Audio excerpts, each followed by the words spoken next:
Meus irmãos, vamos de pé abrirmos a palavra de Deus, Romanos 1, 24, até o versículo 32.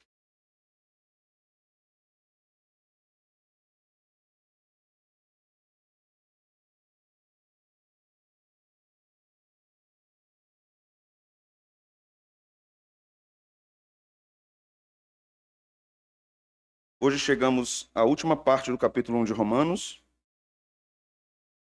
e reconheço que é uma parte dura, muito difícil, muito confrontadora,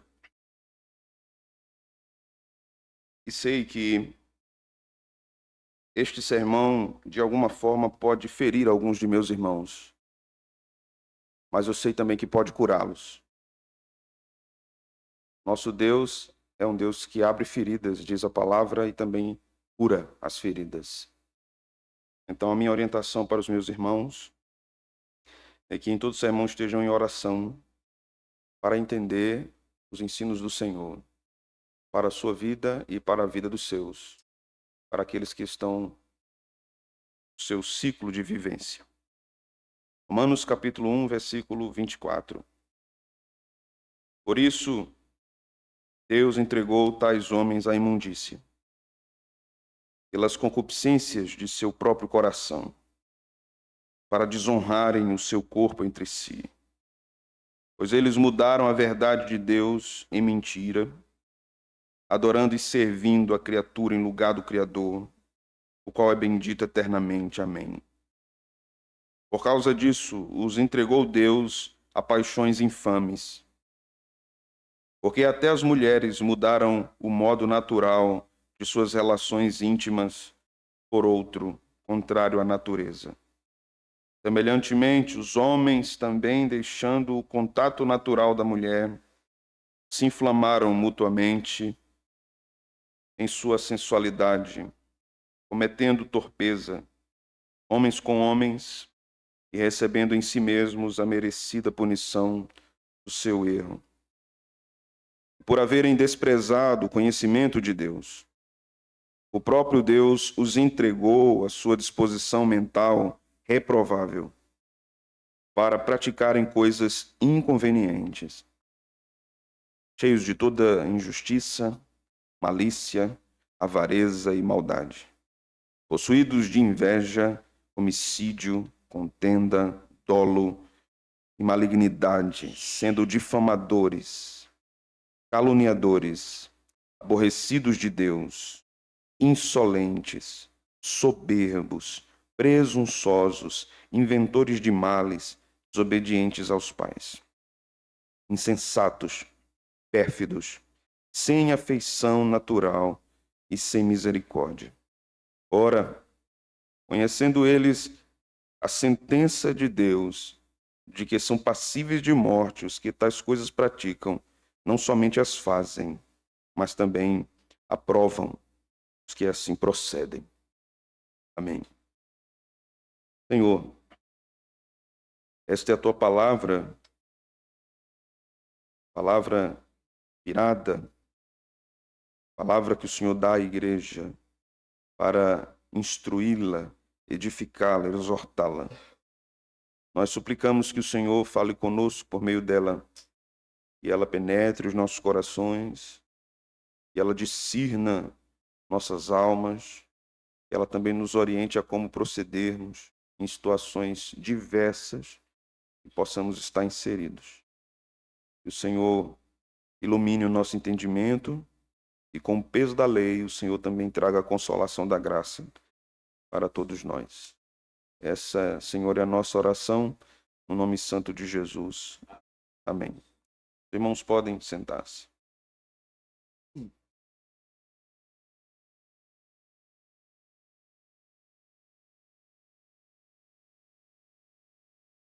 Eu confesso aos meus irmãos que esse é um daqueles textos que nenhum pregador sonha em pregar.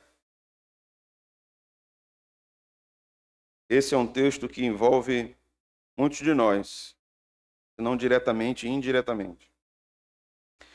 Esse é um texto um tanto quanto delicado para a cultura que nos cerca, que nos contorna. texto trata sobre uma lista de pecados que Paulo condena como autor inspirado, e esses pecados estão relacionados à queda da mente, ao governo do pecado sobre a mente dos homens. Paulo vem falando de posicionamentos orgulhosos, soberbos, pecaminosos contra Deus, contra a revelação que Deus dá de si mesmo na criação, e essa revelação não tem apenas um teor de intenção e demonstração que Deus é grande criador, mas a revelação geral também orienta e há um teor moral nessa revelação. Deus emite juízo na revelação geral. Deus emite juízo, emite também preceitos morais nessa revelação. E quando nós chegamos a partir do versículo 23, que nós vimos na semana passada, e o 23 é a ponte para essa nova parte que Paulo está tratando até o final do capítulo, o versículo 23 nos diz: e mudaram a glória do Deus incorruptível em semelhança da imagem do homem corruptível, bem como de aves, quadrúpedes e répteis. Paulo então liga toda a soberba do pensamento, que é ante Deus, à idolatria. Paulo liga toda posição anticristã a um pecado de idolatria ferrenho contra Deus. Mas a partir do versículo 24, Paulo vai falar a respeito de pecados de imoralidade sexual. Especificamente, Paulo vai tratar com considerável importância e espaço no texto o pecado da homossexualidade. Por que é tenso tratar sobre isso no nosso contexto, no nosso momento? Primeiro, porque a nossa cultura é uma cultura que normalizou e normatizou a prática da homossexualidade. Falar contra isso é ser taxado como homofóbico, é ser taxado como intolerante, é ser taxado como religioso fanático. E isso pode estar sendo a causa de muitos pregadores se retraírem e não falarem sobre o assunto. Mas nós não podemos fugir à palavra de Deus. Esta é uma das virtudes dos sermões seriais expositivos. Nós chegaremos em vários textos bíblicos desconfortáveis para a congregação e para o pregador. E o pregador não tem como pular. Não deveria pular. E a congregação também não deve pular. Deve estar lá para ouvir o que Deus tem a dizer sobre o assunto na sua palavra. Então, precisamos considerar algumas coisas aqui importantes a título de introdução, meus irmãos. Precisamos reconhecer inicialmente que a Bíblia fala sobre o pecado de homossexualidade. Precisamos reconhecer que isto é um ensino contido na palavra de Deus e nós precisamos lidar com ele de forma muito comprometida e muito responsável. A segunda coisa que nós devemos considerar é que tais pecados sexuais ainda saturam as sociedades humanas e, ao contrário do que muitos têm dito, não faz bem à sociedade nem à família. Esse pecado precisa ser denunciado como qualquer outro pecado que está na sociedade. Precisamos lembrar também que esse não é um único pecado denunciado por Paulo no capítulo 1, nem é um único denunciado por Paulo em toda a epístola de Romanos. Ele vai denunciar vários pecados, mas esse pecado, em especial, era gritante no mundo greco-romano. A prática da homossexualidade é muito antiga e remete, pelo menos em termos de registro, a Sodoma e Gomorra. E esse foi um dos pecados, ou o pecado mais gritante em Sodoma e Gomorra, que Deus executa, aquelas cidades que estavam numa região de uma pentápolis, podemos dizer assim. A terceira coisa que preciso pontuar aqui nessa introdução é que este ensino possivelmente é doloroso para muitos de nós e tenhamos pessoas próximas a nós e que nós amamos que estão envolvidas nesse pecado de homossexualidade.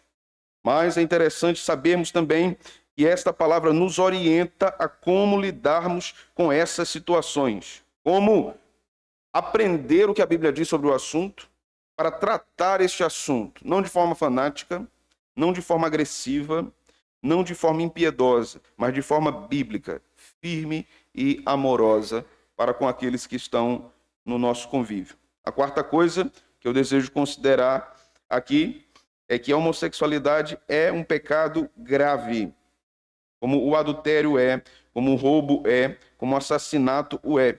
Então não devemos tratar este pecado de outra forma. Ele é um pecado grave. Uma outra advertência que eu preciso fazer aqui é que na igreja de Deus, possivelmente, teremos pessoas que lutam contra este pecado, que estão frequentando a igreja e outros podem até serem membros da igreja e lutam contra a tentação da homossexualidade. E estas pessoas precisam ouvir a respeito disso também, porque há muitas coisas sendo ditas por aí, inclusive nas universidades e nas escolas, a respeito deste assunto, que tem moldado mais a cabeça dos jovens do que a palavra de Deus.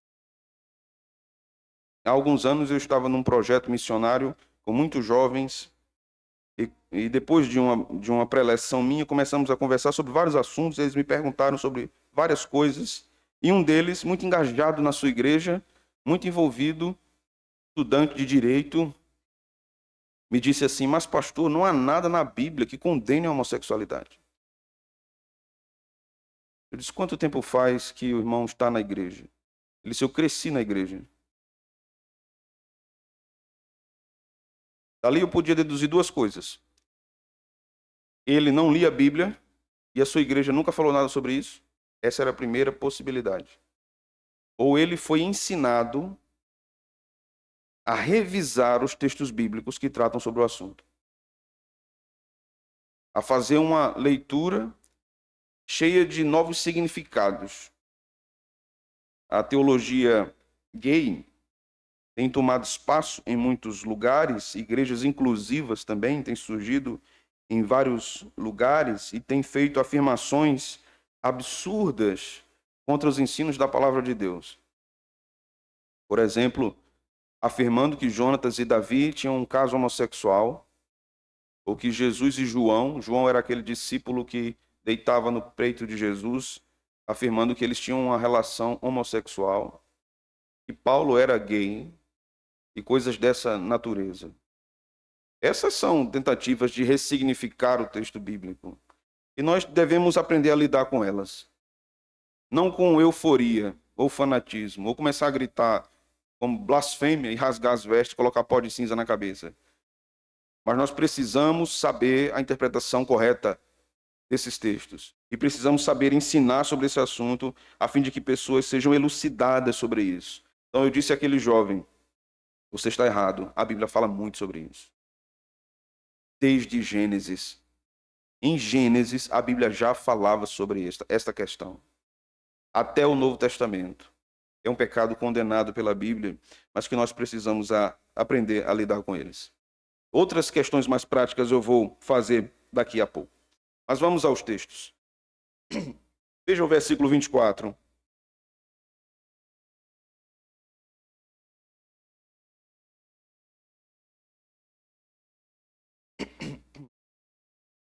Por isso, Paulo se refere ao quê quando ele diz por isso? Por causa da idolatria dos homens, no verso 23. Por causa da sua loucura, do verso 22. Por isso, porque eles têm conhecimento de Deus e não seguem a justiça estabelecida pelo próprio Deus, como diz o versículo 21. Por isso, Deus entregou tais homens à imundícia, pelas concupiscências ou desejo pecaminoso do seu próprio coração, para desonrarem o seu corpo entre si.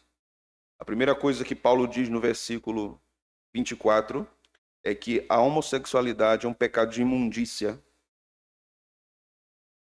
É a primeira denominação que Paulo dá a este pecado. A segunda é desonra ao corpo, para desonrarem o seu corpo entre si. Porque esse não foi o padrão que Deus estabeleceu na criação. O argumento imediato contra isso geralmente é: mas se existe amor entre duas pessoas do mesmo sexo, como Deus não pode aprovar isso. Nós vamos chegar lá. Mas, por enquanto, vamos tratar de questões aqui relacionadas ao desejo e relacionadas ao corpo. A Bíblia tem uma teologia do corpo. E o corpo humano não foi projetado, o corpo do homem e da mulher não foi projetado por Deus para relações homossexuais. A relação de homens e mulheres é uma relação complementar. Complementar. Então, por isso, dela flui mais vida. Dela flui produtividade em relação à vida. O nascimento de novas vidas. Isso não pode acontecer numa relação homossexual. Uma relação homossexual, famílias não podem ser geradas do ponto de vista bíblico e biológico.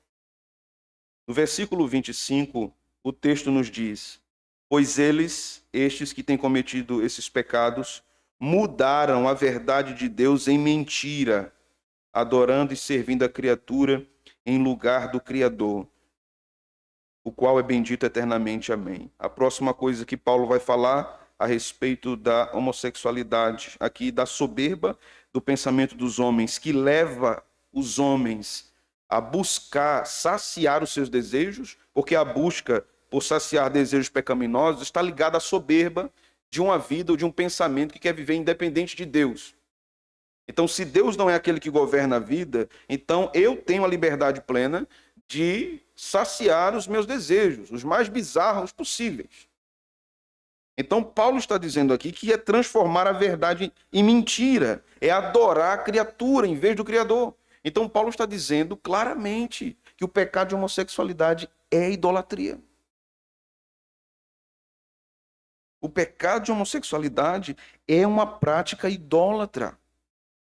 É entronizar outro Deus e procurar servi-lo, desejar servir outro Deus, ou a própria carne sendo esse Deus. Veja o que diz o versículo 26. Mais uma vez, Paulo diz: por causa disso os entregou Deus às suas paixões infames. Meus irmãos,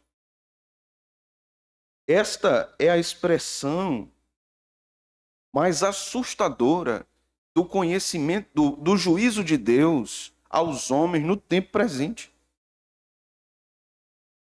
A expressão mais assustadora do juízo de Deus para os homens no nosso tempo não é a ira sendo revelada do céu, no versículo 18. Esta expressão é a mais assustadora. Deus os entregou aos seus pecados. Ou seja, a graça comum não os deterá mais de pecar o quanto eles querem pecar. Imagine um caminhão. Se lembram daquele tremião que leva cana? Lembra? Sim, que tem vários assim, né? Que o caminhão puxa. Pense num daquele carregado numa ladeira, em Olinda, no Alto da Sé. Descendo a ladeira sem freio. Sem freio. Isso é o juízo de Deus. É Deus tirar o pé do freio desses corações. E Deus dizer, claro, aqui em termos figurados, né? E Deus dizer: é isso que você quer? Não vou lhe impedir de pecar. Peque. Isso é juízo para você. Peque. O maior juízo de Deus para os homens no tempo presente é Deus entregá-los a si mesmos. É o que Paulo está dizendo aqui. E a linguagem de Paulo aqui, nem a minha intenção aqui, é nenhuma espécie de linguagem de ódio. Não tem linguagem de ódio. Aqui tem a verdade de Deus sendo posta diante dos homens. E a verdade precisa ser dita. Os homens, como Paulo diz a Timóteo, têm cócegas ou coceiras nos ouvidos. Eles querem ouvir apenas coisas que os satisfaçam, que não os contrariem. Enquanto isso, a palavra de Deus denuncia constantemente o coração do homem, interpretando o coração do homem. A condenação ao pecado de homossexualidade não é apenas a postura de uma igreja ou de uma religião. É o próprio Deus dizendo: isso é transformar a verdade em mentira. Isso é imundícia. E Deus fala muito mais sobre isso. Veja ainda o versículo 26. Por causa disso, Deus os entregou a paixões infames, porque até as mulheres mudaram o modo natural de suas relações íntimas por outro contrário à natureza. Então, os supostos defensores ou teólogos da teologia gay vão dizer o seguinte: o pecado está se uma pessoa heterossexual quiser um relacionamento homossexual, ou se uma pessoa homossexual quiser um relacionamento hétero. Então, se uma pessoa é homossexual e quer um relacionamento hétero, então ela mudou o uso natural do seu corpo. Eles usam exatamente esse versículo. Observe de novo o versículo. Porque até as mulheres mudaram o modo natural de suas relações íntimas por outro contrário à natureza. Então eles dizem, se a mulher nasce com a natureza homossexual, ela é lésbica, e se ela quer uma vida hétero, ela mudou o curso natural do seu corpo. Será que é isso que a palavra de Deus está dizendo? Isolar o texto realmente causa um problema nessa afirmação. E ela parece coerente quando você isola o texto. Mas veja o versículo seguinte, o verso 27. Semelhantemente, os homens também têm deixado o contato natural da mulher. Da mulher. Se inflamando mutuamente em sua sensualidade, cometendo torpeza ou indecências. Homens com homens. O versículo 27 esclarece tudo e explica o versículo anterior. A homossexualidade é uma violação à construção natural da natureza humana. Vai contra o que o próprio Deus estabeleceu. Paulo continua dizendo aqui, e recebendo em si mesmos a merecida punição do seu erro. Muito duro, não é? Muito duro. O texto vai dizendo recorrentemente que Deus condena esse pecado. Que Deus abomina esse pecado. E esse pecado merece punição da parte de Deus.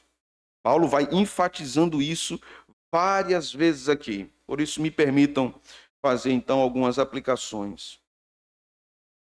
Primeiro, eu quero me dirigir inicialmente a toda a congregação, todo o meu auditório nessa ocasião, nessa noite aqui. Em primeiro lugar,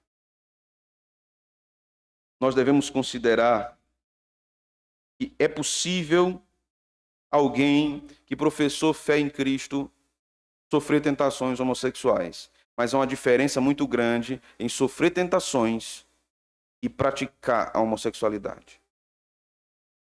Alguém que foi regenerado por Cristo pode sofrer ainda tentações quanto ao alcoolismo, contra as drogas, contra o fumo, contra pecados anteriores na sua vida. Pessoas, e eu não preciso ir muito longe, pessoas que viveram em profunda prostituição antes de serem crentes, sabem que pensamentos perversos ainda assolam sua mente e lutam contra determinadas tentações. Porque nós não somos uma máquina. A nossa memória está lá. E as nossas memórias também incentivam certos desejos e posicionamentos. Então é possível que na igreja tenhamos pessoas que sofrem essas tentações, mas que não devem ceder a elas. Devem lutar contra elas. A próxima aplicação que eu faço aqui é para possíveis pessoas que tenham sofrido ou sofrem esse tipo de tentação. Certa vez, certa época, eu trabalhava numa empresa e eu costumava deixar a minha Bíblia, um Novo Testamento, em cima da minha mesa. E era uma sala com vários funcionários. E um rapaz ali, um dia que eu tinha saído para fazer um trabalho externo, quando eu voltei, ele estava com a minha Bíblia sentado na minha mesa, lendo exatamente esse texto. E quando eu entrei, ele disse: irmão, eu posso ler um texto da Bíblia para você? Eu me alegrei, né? Pode. Ele era homossexual.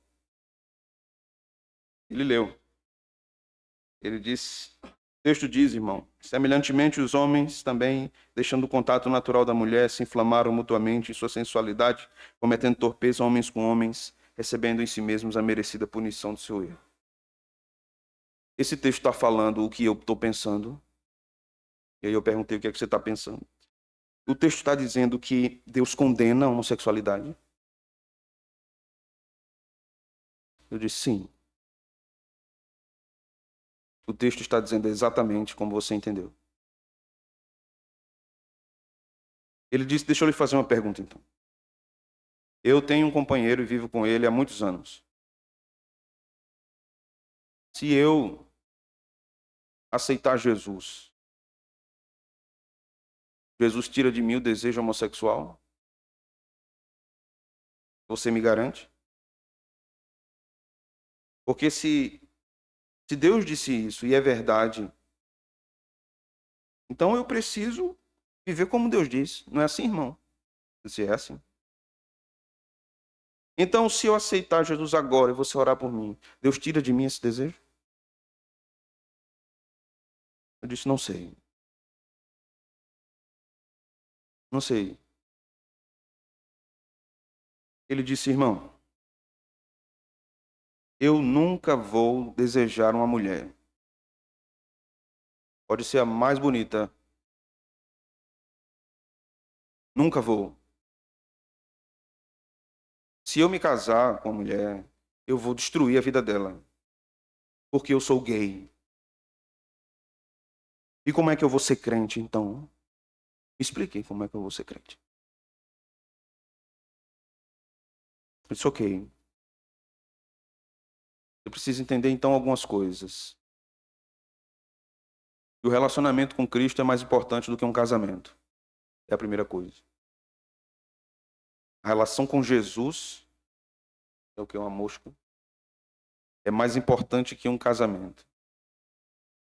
É uma mosca egípcia. Vocês sabiam que Baal era o deus das moscas? Acho que ele está irado com. Não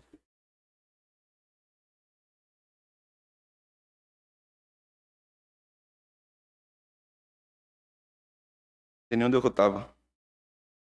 Então eu disse, nosso relacionamento com Cristo é mais importante do que o relacionamento com qualquer outra pessoa, inclusive do que um casamento.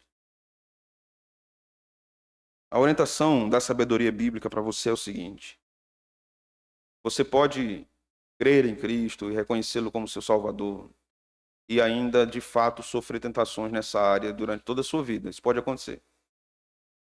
Pode acontecer. Elas vão ser em determinado momento, mais fracas, a depender de como está o estado de sua alma e como você se apropria dos meios de graça que Deus dispõe ao seu povo. Quanto mais fortalecido espiritualmente, mais força você terá contra a tentação. Menos foco no pecado terá a sua mente. Mas quanto mais fraco espiritualmente, mais propenso às tentações você será. Mas eu preciso também dizer a você o seguinte: ame mais a Cristo do que os seus desejos. Você pode viver como um solteiro. Então você deve amar mais a Cristo do que os seus desejos. Mesmo que você nunca se case, Cristo é mais importante do que um casamento e do que a homossexualidade. E aí ele me disse: mas eu amo o meu marido. E a Bíblia diz, irmão, que Deus é amor. E como Deus não está abençoando o meu relacionamento, se Ele é amor e há amor entre nós?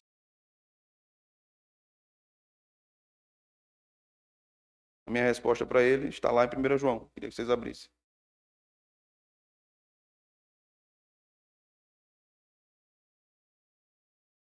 Capítulo 2, versículo 15.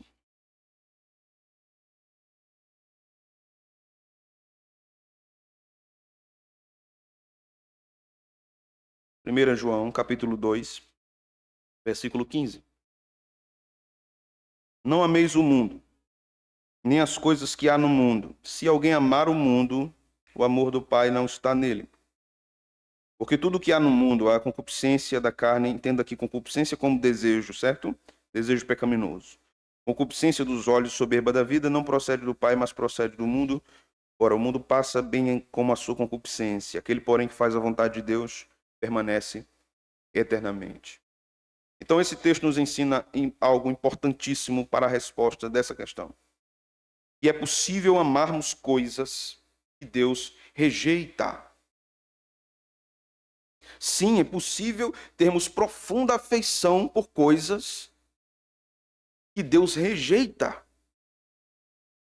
Então, esta fala não decide a questão. Se há amor, então Deus aprova porque Deus é amor. O amor de Deus não está desviado da sua santidade e da retidão que ele mesmo estabeleceu na sua palavra.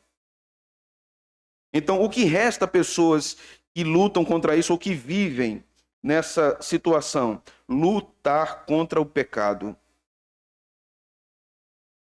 Em minha experiência pastoral, tratando muitos casos de homossexualidade, eu sempre dou alguns conselhos e eles são sempre assertivos. Pessoas, jovens ou adultos que vivem num contexto de tentação homossexual, sempre, ou quase 100% das vezes, estão inseridos em redes de contato que promovem a filosofia homossexual. Grupos de WhatsApp, Telegram, seguindo redes sociais de pessoas que defendem isso. Não há compatibilidade em defender a homossexualidade e defender o evangelho revelado na Bíblia. Isso é incompatível. É incompatível. Próxima aplicação. Como a igreja deve lidar com isso? Se chegasse aqui na nossa igreja, no próximo domingo, 3 casais gays, de mãos dadas, e sentassem e ouvissem o culto. Como é que nós deveríamos lidar com isso ao final do culto? Cumprimentá-los com respeito. Dizer a eles, sejam bem-vindos. É muito bom tê-los aqui conosco. Venham sempre. Vamos tomar um café lá atrás? Vocês desejam uma visita de nossa igreja? Uma visita pastoral? Como é que evangeliza uma pessoa no pecado de homossexualidade? Igual a todas as outras. Deus é o Criador, o homem caiu e Jesus é a redenção. Do mesmo jeito. Isso entendido, nós vamos lidar agora com os vícios. Quando você vai pregar para um alcoólico, você não chega lá dizendo assim, olha, você só vai ser salvo se você deixar a bebida. Não é? Você não vai dizer isso. Você vai dizer, você está em pecado, Jesus é o Salvador. E Jesus liberta o homem do pecado. E uma vez que Jesus entra naquele coração e transforma, então agora nós vamos lidar com os vícios. É do mesmo jeito.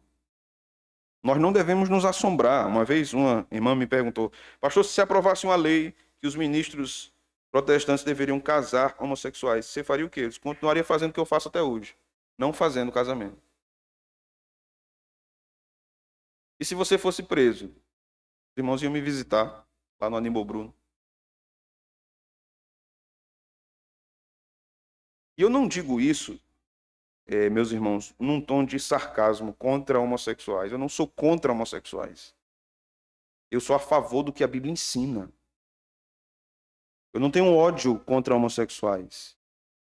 Eu vivo em ambientes acadêmicos há muitos anos e está repleto de pessoas homossexuais que conversam comigo, que já foram meus alunos, mas sempre que tem a oportunidade de falar a palavra de Deus, eles escutam.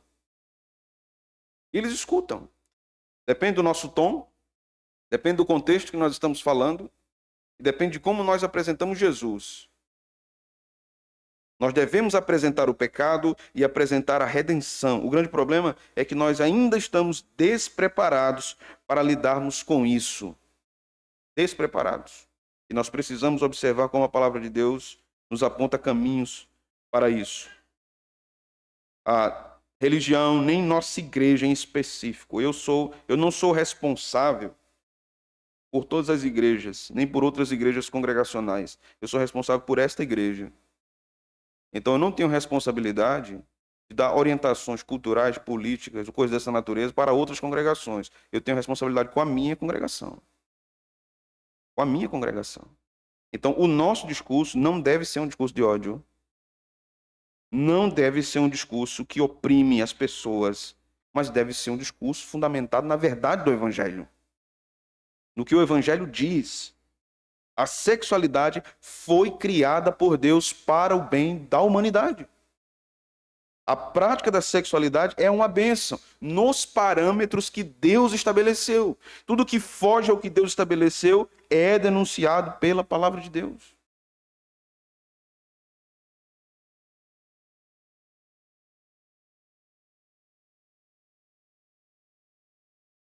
Preciso me dirigir também a familiares, pessoas que têm familiares homossexuais.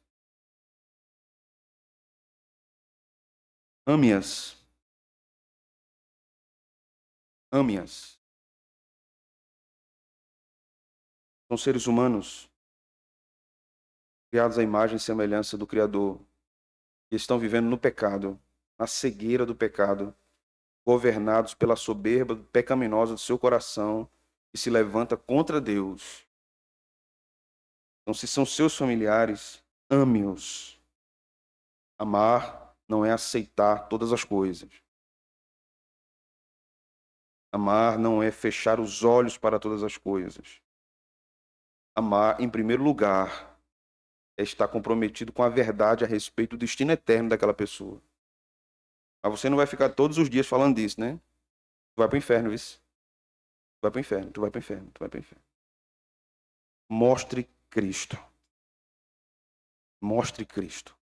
Aponte para Jesus. Aponte para a graça. Porque não é deixar a homossexualidade que vai salvar um pecador. Que vai salvar é Cristo. Não deixe a homossexualidade que você vai ser salvo. Não. Alguém pode deixar a homossexualidade e não ser salvo. A grande questão é receba Cristo. Mas precisamos ler mais 2 textos. 1 Coríntios 6, versículo 9 a versículo 11.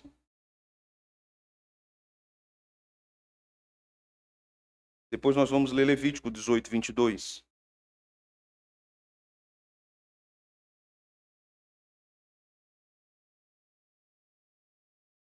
Primeira Coríntios 6, 9 a 11. É importante fazermos essas leituras para que fique claro que esta é uma doutrina bíblica. A Bíblia repreende como pecado a homossexualidade. E aqui há duas palavras que Paulo usa nesse texto, na tradução atualizada, que é que nós comumente usamos, a palavra efeminado e sodomita. Efeminado aqui é homossexualidade passiva. Sodomita aqui é uma referência para a homossexualidade ativa. Então o texto diz: ou não sabeis que os injustos não herdarão o reino de Deus? Não vos enganeis. Nem impuros, nem idólatras, nem adúlteros, nem efeminados, nem sodomitas, nem ladrões, nem avarentos, nem bêbados, nem maldizentes, nem roubadores herdarão o reino de Deus. Tais fostes alguns de vós, mas vós vos lavastes, mas fostes santificados, mas fostes justificados em nome do Senhor Jesus Cristo e no Espírito do nosso Deus. Então Paulo está escrevendo para uma igreja que estava situada na região grega. A homossexualidade na Grécia era avassaladora, era uma cultura homossexualizada. Paulo está escrevendo para irmãos que estavam na igreja de Corinto, que foram homossexuais, praticaram a homossexualidade, viveram na homossexualidade, passivamente e ativamente. Então Paulo, no primeiro momento, ele diz: estes não herdarão o reino de Deus. Então alguns podem perguntar: então não tem mais jeito, né? Se a pessoa é assim, não tem mais jeito. Então, algumas questões precisam ser consideradas. Primeiro, claro, em termos biológicos, em termos científicos, nós já sabemos que não existe uma combinação genética para homossexuais. Existe uma combinação genética para homens e para mulheres. Não existe para homossexuais. Ou é homem ou é mulher. A grande questão é a inclinação do coração, os desejos do coração. Então, Paulo continua dizendo aqui que muitos daqueles coríntios foram ladrões, bêbados, avarentos, efeminados, sodomitas, idólatras e adúlteros. Foram. Então Paulo está dizendo, eles foram libertos. E ele diz aqui, veja, já no finalzinho: tais fostes alguns de vós, mas vós vos lavastes, os tornaste santificados, mas foste justificados em nome do Senhor Jesus Cristo e no Espírito do nosso Deus. Então Paulo disse, Jesus salvou bêbados, ladrões, homossexuais. Salvou, lavou e santificou. E eles são justificados. Imagine, irmãos, inocentados dos seus pecados. E Paulo está dizendo aqui, Deus não olha para eles como ex alguma coisa. Os crentes é que tem essa mania desse povo que vai dar testemunho, é sempre ex alguma coisa. É ex-presidiário, é ex-artista, é ex-homossexual. Não existe esse parâmetro nas Escrituras. O parâmetro das Escrituras é justificado, nova criatura. Não importa o que eu fui. Importa o que eu fui. Importa o que eu sou em Cristo. No que Ele me tornou. É claro que quando isso acontece no meio da igreja, especificamente nesses pecados, a igreja precisa lidar com sabedoria com essas pessoas, até para inseri-las no contexto bíblico, nos posicionamentos bíblicos. Às vezes nós estamos começando a ver várias coisas acontecendo no mundo, em nome da Bíblia, em nome da teologia reformada. Aqui e acolá, algum pastor aí meio louco oferecendo um curso de masculinidade bíblica. Aí o cara tem que falar alto, gritando, tem que ter uma barba até o umbigo, e tem que feder e coisas dessa natureza. Não é ser homem em termos bíblicos. Não é ser homem em termos bíblicos. Quais são os parâmetros de um homem na Bíblia? Jesus. Jesus é o parâmetro. Sim, ele era duro quando precisava ser, mas ele chorava também. Ele se compadecia de pessoas também.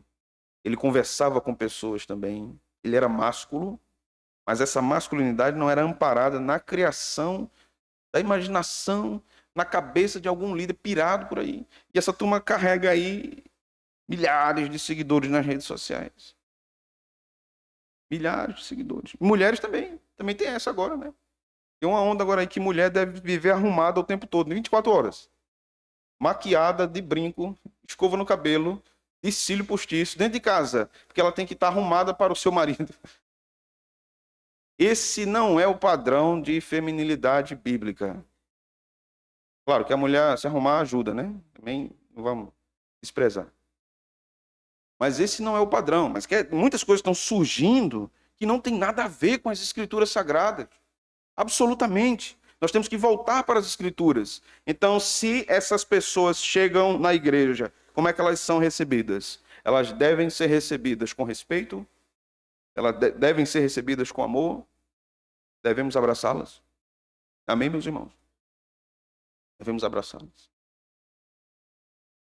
Devemos conduzi-las para um cuidado da sua alma quanto a esse assunto. Aconselhamento bíblico, cuidado pastoral para lidar com esses assuntos do coração, porque são assuntos do coração. Sabedores do que a Bíblia diz no Novo Testamento, vejamos Levítico 18, 22, para nós encerrarmos essa parte.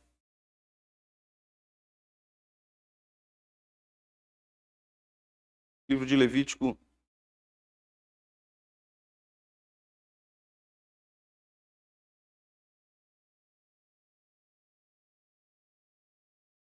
capítulo 18, versículo 22. O texto diz: com homem não te deitarás como se fosse mulher. É abominação. Este é um texto que se aplica tanto à sexualidade masculina como feminina. Então, a mulher também não deve se deitar com um homem, com outra mulher como se fosse um homem. Porque a relação é sempre complementar. Um dos dois sempre vai fazer um papel que a Bíblia aponta e o outro vai fazer outro papel. Então, o Antigo Testamento também é contra a prática da homossexualidade. Tanto o Antigo como o Novo Testamento. Nós já sabemos a fundamentação bíblica. Agora precisamos lidar com isso na prática. Na prática. Não pensemos que vamos transformar a mente das pessoas que estão inseridas nesse pecado. Não é dando um livro para elas, não é simplesmente mostrando os textos da Bíblia que elas vão abandonar o pecado. Elas precisam da verdade completa do Evangelho. A verdade completa. E a verdade completa vai podando, vai tratando todos os outros pecados que estão inseridos na alma de uma criatura. Muitos de nós viemos a Cristo não porque a mensagem que ouvimos que nos converteu tratou de um vício específico. Não foi assim? Tratou do nosso pecado, da nossa condição. E aí fomos a Cristo. E Cristo, nessa caminhada cristã, tratou e tem tratado vários de nossos vícios. A última aplicação que eu quero fazer aqui, nesse ponto, é: nós não somos superiores a pessoas que pecam o pecado da homossexualidade. Nós não somos superiores, não devemos agir com soberba, porque nós temos outros pecados que Deus abomina. O pecado da língua, o prazer na fofoca. Se nós tivéssemos tanta ojeriza pela fofoca como temos pela homossexualidade, as igrejas seriam um ambiente melhor.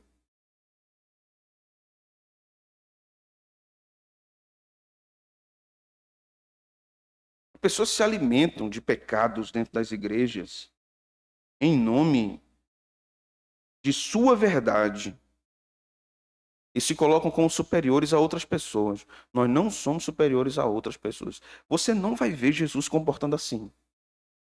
Você não vai ver. Você vai ver o ladrão chegando perto dele. Você vai ver a adúltera chegando perto dele. Você vê? Já viu em algum lugar? Olha, não chega perto de mim não. Eu sou o Messias. Eu sou santo. Você é um pecador, uma pecadora. Fique longe. Não chegue perto de mim. Jesus ia para perto dos leprosos. Para perto dos leprosos. Agora, eu preciso fazer um adendo a isso. Principalmente a jovens. Ok? Há muitos jovens, meninos, e especificamente nos últimos tempos, meninas, que por viverem em situações familiares fragilizadas e por conhecerem outras meninas em ambientes diversos, terem amizades estreitas, acabam confundindo amizade com outros sentimentos. E acabam sendo seduzidas ou seduzidos pela homossexualidade. Discursos distorcidos a respeito do que Deus diz. Por exemplo, nós não podemos julgar o próximo. Deus sabe, Deus conhece a sinceridade de cada um. E esses jovens vão sendo cooptados por isso e vão sendo imergidos nisso. E vão procurar pessoas que aprovam isso. Eu tratei de um caso há muitos anos, de uma menina de 12 anos que começou a achar que estava apaixonada por uma amiga da escola. E ela disse à mãe, a mãe ficou desesperada, a mãe crente. O que eu vou fazer? Vou procurar um profissional. Procurou um profissional da saúde mental. Quando chegou lá, o profissional disse à mãe, deixa ela viver a sexualidade dela. E a profissional também era.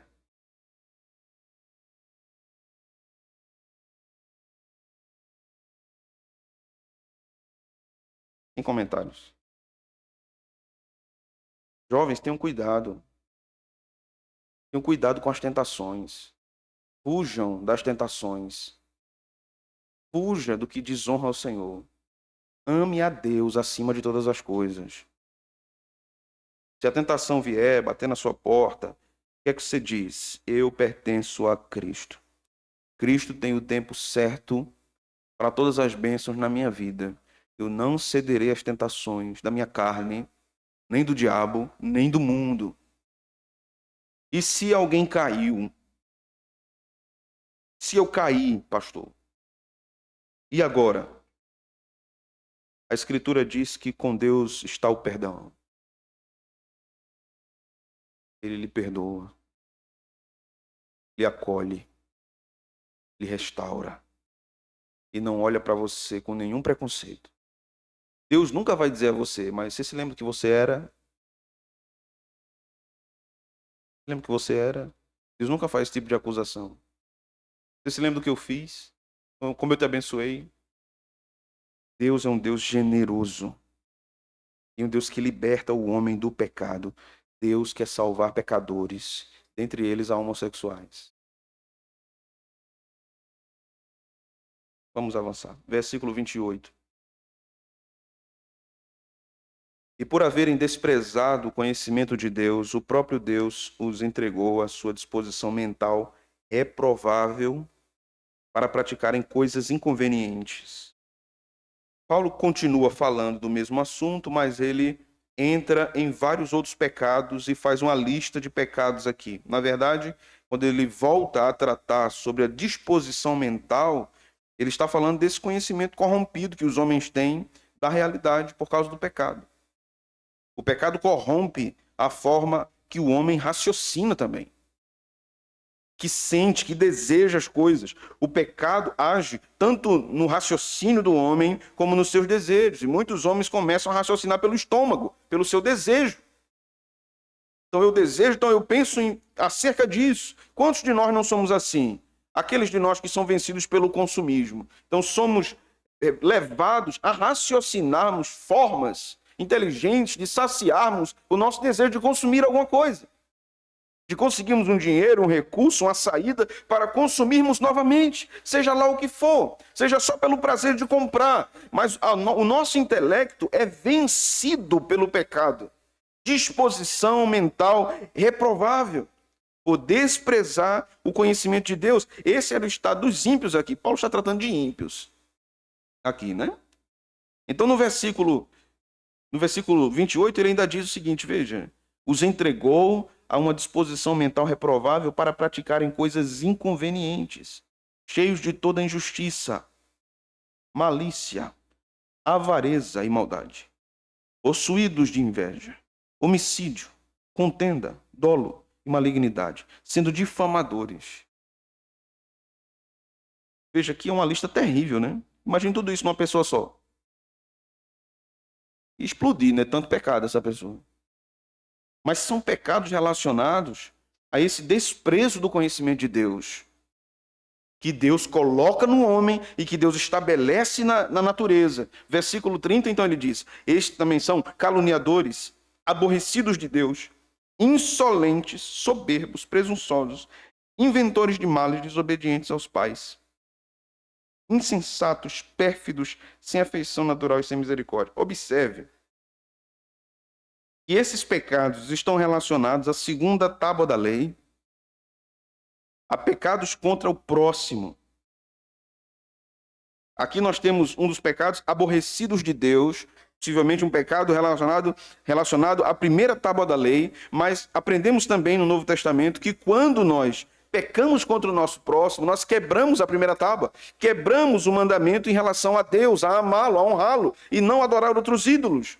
Então Paulo está focando aqui numa questão moral importantíssima e relacionando a revelação geral de Deus a um padrão moral.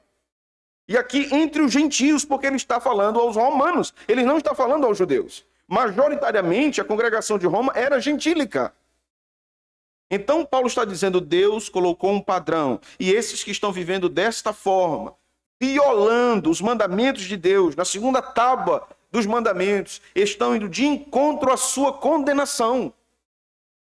Então por isso ele diz no versículo 31, observe, ou melhor, 32, ora, conhecendo eles a sentença de Deus, veja que coisa, estes que cometem tais pecados, estes que vivem no pecado da homossexualidade, eles conhecem a sentença de Deus, sabem do juízo de Deus sobre o seu pecado, eles têm consciência profunda disso, porque Deus colocou esta consciência neles. Mesmo assim, continua Paulo, mesmo assim, sabendo que são passíveis de morte, os que tais coisas praticam, não somente as fazem, mas também aprovam os que assim procedem. Eles não pecam sozinhos, mas eles querem levar outros. Volto a aconselhar nossos jovens. Tenha cuidado com as suas amizades. Você pode ter até uma boa intenção de ajudar pessoas com o evangelho, mas estas pessoas podem ter mais intenções de levar você ao pecado. Então tenha discernimento, não seja inocente. Você conhece a doutrina da depravação total. Se você é congregado e membro dessa igreja, você conhece. Então, se amigos estão levando você para o fosso do pecado, afaste-se. Termine a amizade. Não é edificante, não é produtivo, não será bom para você. Mas, pastor, e quem vai falar de Deus para eles? Você não é mais poderoso do que Deus. Deus sabe como fala para eles. E como é que eles vão ser evangelizados? Deus sabe como evangelizar cada pecador. Se as amizades estão levando você para longe de Deus, termine as amizades. Deus é mais importante que as amizades. Você só não pode terminar relacionamentos familiares. Mas amizades, se elas estão arrastando você para o pecado, não vá. Diga não. Não, eu temo a Deus. Deus é mais importante para mim. Talvez o seu posicionamento a favor de Deus fará com que você seja mais respeitado entre amigos que vivem na imundícia do pecado. Eles respeitem muito mais e eles ouçam muito mais por causa do seu posicionamento. Deixe-me ir às aplicações finais, meus irmãos. Devemos entender que o aprofundamento no pecado pode ser o juízo de Deus ao pecador. Às vezes não, nós nos afligimos muito, né? Nós somos seres humanos normais, crentes normais. Quando nós vemos alguém que amamos afundando no pecado, nós nos afligimos terrivelmente. Mas Paulo ensina aqui que esse aprofundamento no pecado pode ser juízo de Deus para condenar, mas também pode ser juízo de Deus para salvar. Porque, deixe-me dizer, em algumas ocasiões, Deus permite que um ser humano vá até o fundo do poço, até a lama do fundo do poço, para arrancá-lo de lá, para libertá-lo do pecado, para mostrar sua absoluta miséria. Foi assim com o filho que abandonou o pai, na parábola do filho pródigo. Ele queria comida de porcos, estava longe do pai, gastou todos os seus haveres em dissoluções, em prostituição, até que um dia, caindo em si, diz: pequei contra o céu e pequei contra meu pai. A referência judaica ali ao céu é: pequei contra Deus. Então foi necessário que aquele jovem afundasse até o último estágio do poço, para que o Espírito agisse nele. Por último, e a minha última aplicação. Oremos por estas pessoas. Às vezes essas orações serão por dias, por semanas, às vezes elas se alongarão por anos. Mas enquanto houver vida, oremos. Até o último momento, oremos. Oremos, oremos, oremos. Eu já vi coisas diversas acontecerem nisso, nessas circunstâncias, desse pecado especificamente. Já preguei esse sermão em congregações. Eu sabia que tinham homossexuais me ouvindo. E eu via as lágrimas descerem dos seus rostos, os soluços na sua garganta. Mas na segunda-feira, eles estarem novamente na lama. Mas eu vi também muitos dizerem: pastor, eu não quero essa vida mais. Eu quero Cristo. Eu preciso de Cristo, pastor. Mas eu não tenho forças. Eu caio, eu sou tentado, eu sou vencido. É maior do que eu. O que é que eu faço? Continue amando Cristo.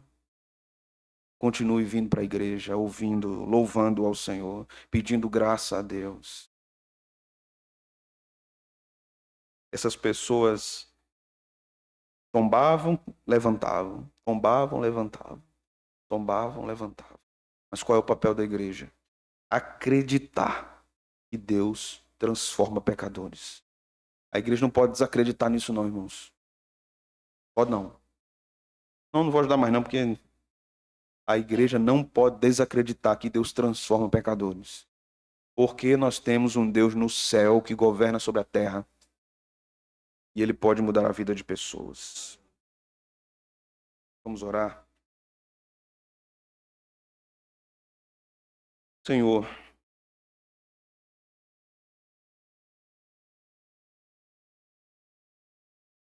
conhece nossa congregação,